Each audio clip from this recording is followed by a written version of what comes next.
Guys, welcome back to another video. Today is kind of early morning. My hair is kind of crazy and look a little chopped, but today we're going to be doing CV axle replacement on my 2011 Subaru Forester. I got CV axles to replace. I got brake rotors to replace because mine are rusted out, and I just want them to look better and perform better. And they also warped. When I press the brake pedal, my wheel shakes. So I was going to do brake rotors today, CV axles today. I have caliper paint. I don't know if I'll paint my calipers today. Then another important thing that I'm excited about is I have an Anderson design of fabrication, 1-inch lift kit, and then 1 3/8 of an inch in the back. So the back won't be squatted anymore. It'll be level. This is a spacer lift kit. I didn't want to go crazy because I don't want my CV axles to wear out super quick. And put more stress and like preload on my control arms and everything. So I just went with a 1-inch kit. I already have my car lifted about 1 inch just over factory sag with my new. I made a video about it, I believe. I have KYB struts with King overload springs. That's what's on my car right now, and it sits a little bit taller. I also have 1-inch spacers on my wheels. But I'm gonna run to AutoZone and get some differential fluid, because I heard that when you do CV axles, you pull them out of differential fluid. It's good to change your differential fluid while you're in there. So I'm gonna head to AutoZone real quick, and I will catch back with you guys once I'm done. So I just got into AutoZone. Let me flip the camera real quick. Got some 7590 gear oil fluid, gear grease, whatever you want to call it, for my differential. Got a little pump for it, so I can just pump it right in. That's all I should need for the differential. So I'm gonna head back to my house. I'm gonna set up everything, jack up the car, take the wheels off, etc. Get everything planned, and I'll catch up with you guys while I'm doing that. I just got back from AutoZone and O'Reilly's, and I also had to go up to Ace Hardware with my dad to get some tools. We got the car pulled into the garage. Let me flip the camera around and show you guys what I got. In the car, I showed you guys that I got some gear oil or gear fluid, whatever you want to call it, for the differential. Kind of get everything set up that I need. This is my toolbox I just got. I made an Instagram video about it, I believe, a TikTok video, but I haven't showed you guys. This is US General. I haven't quite decked it out yet. It's pretty empty right now. It's kind of whatever. And then I got, my dad got me a torque wrench I can use from O'Reilly's, just Power Torque. I don't know, it's not a super nice brand, but it's $50, good deal. It's from 10 to 150. Also a fat socket wrench we can use as a breaker bar, 1/2 inch. And we also need a 32mm socket for the nuts on the CV axles to break them off and to tighten them down. So this should be everything we need. We got all this right here. We got the car here. We got all the stuff. We also got the lift kit from Anderson Design and Fabrication. This is the caliper paint. I might do this another day. This is the lift kit in here. Everything we need. These are the CV axles from Rock Auto that I'll be using. I believe these are the fronts, and then these are the rears. So I'm gonna get the jack stands from here with my jack. I got this for free, and I got these for free donated to me from family members. So I'm gonna pull those around, get the car jacked up, get the wheels off of it, the front wheels, and then I'm gonna start disassembling everything. I'm charging my GoPro right now. I might use my GoPro for a little bit of it, just so I don't use too much footage of my phone. So we'll see how that looks, but I'm gonna go ahead and jack the car up, get the wheels off.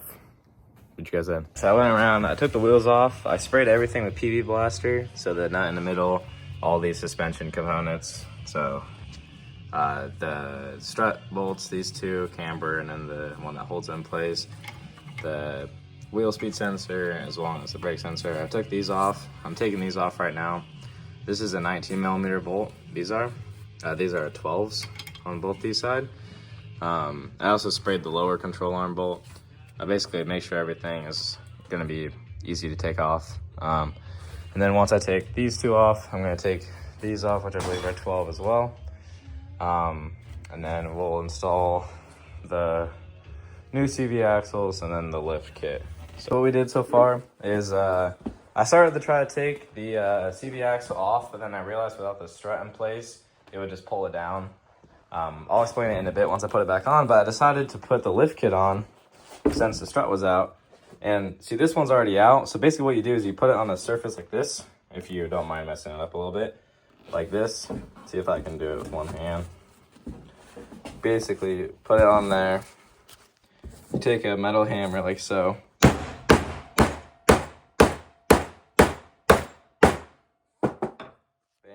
smack it. And then it'll just pop out. And then you just put the new hardware in. They also have ADF has installation guides as well.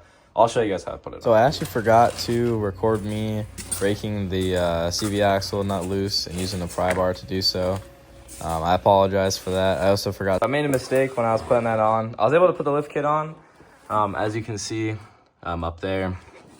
I was able to put a lift kit on and put the new CV axle on and everything, but I accidentally snapped the wire I accidentally pulled the wire for the wheel speed sensor out. I think that's when I took the wheel hub, when I took the strut off and tried to just break it loose with no, like, nothing holding it up here. So it just bent it down, and I think it just pulled the wires out.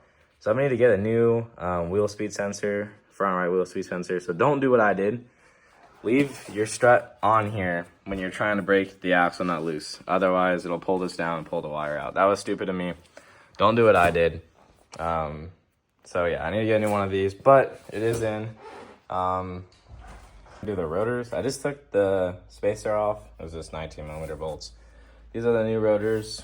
Basically the same surface, just a flat surface, but then have like a protective coating. I'm gonna put it on. And then I'm gonna wipe down the surface because there's like this oil on there for packaging. I believe it's a 14mm bolt. I could be wrong. I believe it's 14mm for the brake calipers. And then there's just nothing holding the front ones on. So you just smack it with a mallet, get it loose and pull it off. The bolts that ended up holding the calipers on are actually 17mm. So I just used the breaker bar with 17mm to take it off. And then there's no actual like, screws holding it on. So I believe if you just take hammer and kind of, oh, I wasn't even recording it. Sorry, bad angle. Just hit it. Bam, there's your old rotor off. Pretty rusty. Yeah, full bearing it. I'm gonna clean this up with a wire brush, put this new one on, put it all back together, and see you guys then. I didn't do much filming on the first part there. That's my bad, guys. I was kind of just focused on getting it done and kind of getting the idea of it. Like I said, I did rip out that speed sensor, sadly. That was just I didn't know what I was doing, so that's my fault. I was kind of teaching myself. But I'm gonna finish up this side, torque everything down to specs. So I just asked ChatGPT what the specs are. Torque them all down to spec, make sure everything's good. Do like a little wiggle test, make sure, yeah, everything's good. And then I'm gonna move on, put the wheel back on, lower it, torque it, move on to the other side, jack it up, take the wheel off. Because if you take both wheels off and jack it up, the hubs just spin, or the CV axles just spin, Molan hubs. So you can't actually loosen them or take them off or anything. So what I'm gonna do is, yeah, like I said, tighten everything down, make sure everything's dialed on this side, move on to the driver's side, and I'll catch up with you guys then. I want to do a better job explaining everything I did and like all the sizes and everything. So I'm gonna go ahead and do that.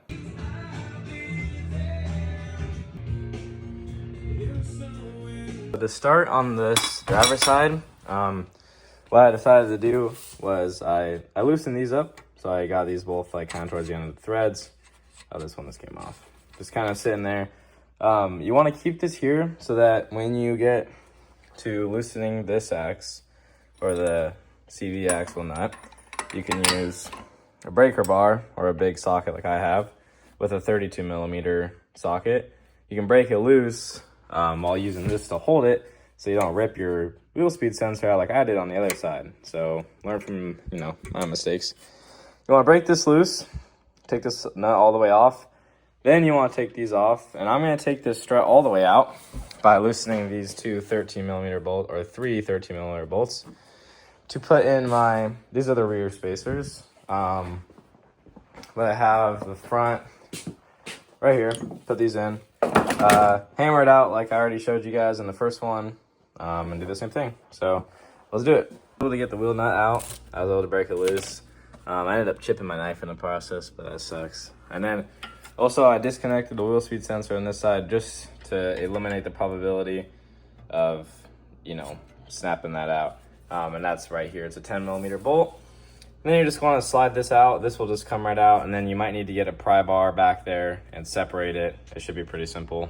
But I'm gonna take the CV axle out, put the new one in, take this out, and then show you guys how to put the spacer in. I got the front side all done, so everything's torqued back down to spec. Everything's put back on, etc., etc. I'm gonna move on to the back side now. So I already popped the wheel off. Oh my gosh, popped the wheel off already. I'm gonna get to it. It's basically the same thing, same steps. So we'll get to it. So the rears are a little bit different. There's different control arm assemblies. What I'm gonna do for the rears is I already broke the axle nut loose, but I'm gonna take the strut bolt out, the lower control arm bolt out. But in order to do that, you have to take these two bolts out that hold the top of the strut, which I have to take out anyways to lift it. But you have to take this out of your 2011 Forester. Take those two bolts out, and it should drop the suspension down. Should drop it. And then you can take those bolts out without all the tension, you know. I am so sorry, but I forgot to record all of the rear suspension and how I went about installing the lift kit and replacing the CV axles. I apologize for that. I got really stressed out with timing of everything, so I decided just to focus on getting it done. But here's some clips of the finished results.